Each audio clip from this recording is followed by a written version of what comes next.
পদ্মশ্রী পাচ্ছেন কার্তিক মহারাজ। বেলডাঙ্গা ভারত সেবাশ্রম সংঘের সন্ন্যাসী তিনি। পদ্মশ্রী পুরস্কারের তালিকায় তার নাম থাকায় খুশি কার্তিক মহারাজ। মানুষের কাজ করতে পেরে খুশি, আরও দায়িত্ব বেড়ে গেল। ভবিষ্যতে তিনি প্রয়োজনে রাজনীতিতে আসতে পারেন জানালেন কার্তিক মহারাজ।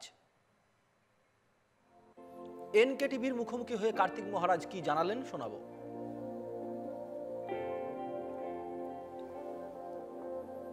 গতকালই রাষ্ট্রপতি ভবন থেকে পদ্মশ্রী প্রাপকদের নাম ঘোষণা করা হয়েছে। তার মধ্যে মুর্শিদাবাদের দুজনের নাম রয়েছে। একজন হচ্ছেন জিয়াগঞ্জের সঙ্গীত শিল্পী অরিজিৎ সিং, আর তার পাশাপাশি বেলডাঙ্গার ভারত সেবাশ্রম সংঘের সম্পাদক কার্তিক মহারাজ। আমরা এই মুহূর্তে তার কাছেই রয়েছি, আর তার কাছ থেকে শুনে নেব তার এই প্রাপ্তির বিষয়। কালকে আমি 10:30টার সময় আমাকে ফোন করেছিল রাষ্ট্রপতি ভবন থেকে। আমি 2টোর সময় কনফার্ম হলাম যে আমার নাম লিস্টেড হয়েছে। আমি খুবই আনন্দিত যে মুর্শিদাবাদ জেলা আমাদের পশ্চিমবঙ্গের মধ্যে পোরেস্ট জেলা, আর মুর্শিদাবাদ জেলার একজন বিখ্যাত শিল্পী গায়ক অরিজিৎ সিং তাকে দিয়েছেন। তার অনেক বড় প্রাপ্তি আমি মনে করি।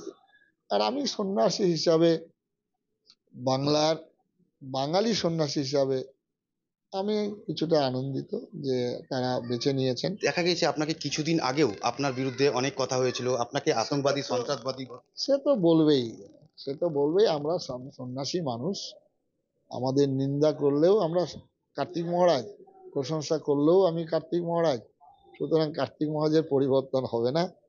আর আমরা এটা ধরেই নিয়েছি, যখন মানুষ আমরা পাগলে কিনা বলে ছাগলে কিনা খায়, আমরা ধরেই নিয়েছি হাতি চলে বাজার মে কুত্তা ভোগে লাখো মে।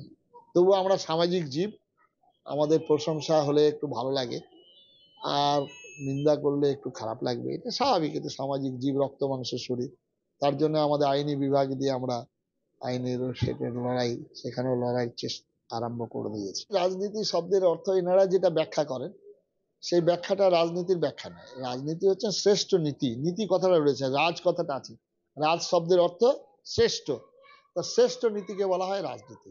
এইরকম নোংরা নীতি, মার ধর, খুন জখম, লুটপাট, আরে আমরা রাজনীতিতে গেলে এইসব লুটপাট খুন জখম তো বন্ধ হয়ে যাবে। আপনি কি আসবেন এই রাজনীতির পরিবেশ পরিষ্কার করতে? এখনো পর্যন্ত সেটা চিন্তা নেই, যদি প্রয়োজন হয় সেটা পরে হবে। আপনি এখানে পদ্মশ্রী পুরস্কার পাচ্ছেন, পাশাপাশি ওপার বাংলায় চিন্ময় কৃষ্ণ মহারাজ, তাকে জেলবন্দি থাকতে। উনি জেলবন্দি রয়েছেন, তার জন্য লড়াই করা হচ্ছে। আর উনি রয়েছেন জেলে, আর আমি আছি বেলে। এই অ্যাওয়ার্ড পেয়ে কি দায়িত্ব আরো বেড়ে গেল? অবশ্যই, আমাকে আরো সচেতন করে দিল। আমাদের ভারত সরকার থেকে আরম্ভ করে সাধারণ মানুষ, ভক্তজন, আমার রেসপন্সিবিলিটি অনেক বেড়ে গেল। আমাকে আরো চিন্তা ভাবনা করতে হবে, আরো চিন্তাশীল হতে হবে। এই পুরস্কার পাওয়ার পর তার কিন্তু আরো দায়িত্ব বেড়ে গেল, এমনটাই জানাচ্ছেন কার্তিক মহারাজ। মুর্শিদাবাদ থেকে আমি বিনয়, এনকেটিভি বাংলা। পদ্মশ্রী সম্মান প্রাপকদের তালিকায় নাম রয়েছে উত্তর 24 পরগনা জেলার নামকরা ঢাকি গোকুলচন্দ্র দাসের। এই খবর প্রকাশ্যে আসতেই রীতিমতো খুশির হাওয়া মচলন্দপুর বিধানপল্লী এলাকার দাস পরিবারে। এলাকায় ঢাক সহ বিভিন্ন ধরনের বাদ্যযন্ত্রের ওপর দখলদারিতে নাম রয়েছে গোকুলচন্দ্র দাসের। এলাকার মহিলাদের ঢাকি হিসাবে গড়ে তোলার ক্ষেত্রেও বিশেষ অবদান রয়েছে তার।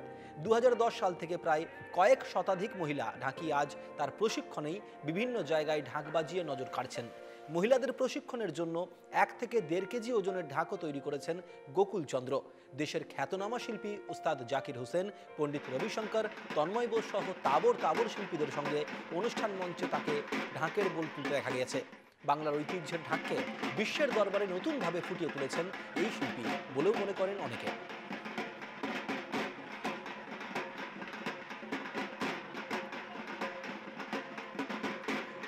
গোকুলচন্দ্র দাসের কি বললেন গোকুলচন্দ্র দাস এই খবর পাওয়ার পর, এবং তার স্ত্রী কি বললেন শোনাবো আমরা।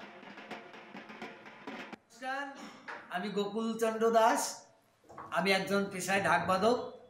তো আজকের খবরটা শুনে যে আমি পদ্মশ্রী অ্যাওয়ার্ড পেতে চলেছি, তো আমি ভীষণ আনন্দিত, ভীষণ আপ্লুত, ভীষণভাবে গর্বিত যে আজকের ভারত সরকার ভেবেছে যে প্রত্যন্ত গ্রামের থেকে উঠে আসা একটা ঢাকবাদক একটা ছেলে, তাকে এত একটা অ্যাওয়ার্ড দেওয়ার জন্য আমি ভারত সরকারকে আমি ভীষণভাবে ধন্যবাদ জানাই এবং আমি কৃতজ্ঞতা জানাই ভারত সরকারের উপর। আমাদের তো খুব আনন্দ হচ্ছে, খুব আনন্দ। এই তো অনেকে অনেকে ডাকে বা অনেকেই করে, তো এরে কোনোদিন কেউ সামনে আসে না বা কেউ এরে ডাকে না। বিভিন্ন লোকের সাথে তো বিদেশে যায়, এদিক ওদিক যায়, তাও সে এনারা আর সামনাসামনি কোনো কিছুতে আর কোনো কিছু আসা হয় না। তারপর হচ্ছে যে তোমার সবার একটা মনে দুঃখ লাগে যে এত বড় একটা নামী শিল্পী হইয়ে সেই লোকটারে কেউ সেরকম ডাকছে না বা কেউ একটা সেরকম ই করছে না। ওই জন্য আমাদের মানে একটু মাঝে মাঝে কষ্ট লাগে। তা এখন এখন এই শুনে তো আমাদের খুব ভালো, খুব আনন্দ হচ্ছে, খুব ভালো লাগছে।